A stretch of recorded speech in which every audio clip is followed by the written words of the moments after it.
এলাম বাংলাদেশে আইছি, তুই কি করবি ওরে?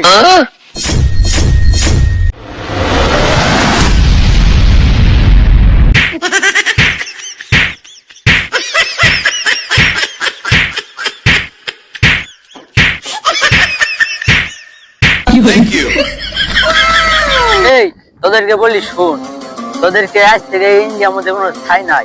তোরা আজকে দিনের মধ্যেই ভারতে চলে যাবি। ইন্ডিয়ার ভোটার।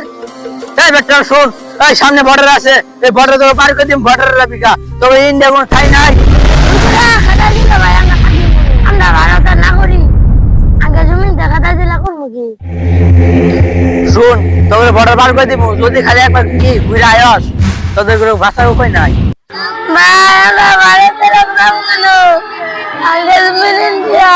এই তোরা আমার সাথে চল।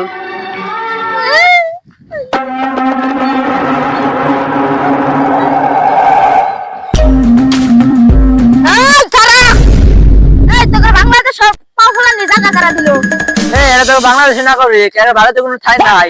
ভারত আর কোনো মুসলমানের কোনো ঠাঁই হবে না। এটা তো বাংলাদেশি নাগরিক, এখানে আমি ইন্ডিয়ার নাগরিক না তো। এই বাংলাদেশ পাও ফলাই পাও কাটতে ফলাই দিম ডাইরেক্ট। এই বাংলাদেশ টাইগার। তোরা ভালো করে শুনে রাখ, ওদেরকে আমি পার করবই, তোরা কি করবি হরিস? এই এগুলো যদি বাংলাদেশ ঢুয়া আবার চাস তোর দিকে দিলা রাখতে দিবি। এই আমি মুত্তে যাই বাংলাদেশের দিক চাইলে সব তুললে আরামু।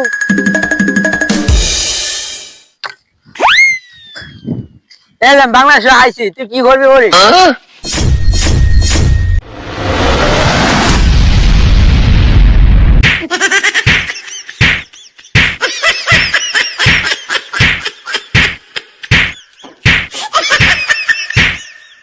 Thank you.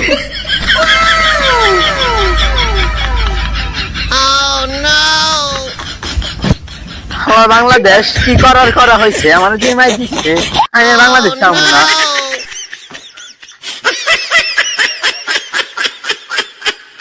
আমরা যাবো আমরা কিনে যাবো, কিনে বেচা বলুন থাকবো।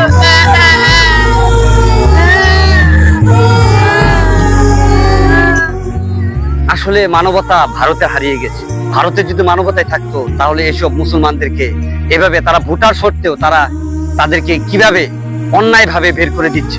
কিন্তু বাংলাদেশ মানবতা দেখাচ্ছে, তার জন্য বাংলাদেশ মানবতার জন্য তাদের উপর কিছু করতেছে না।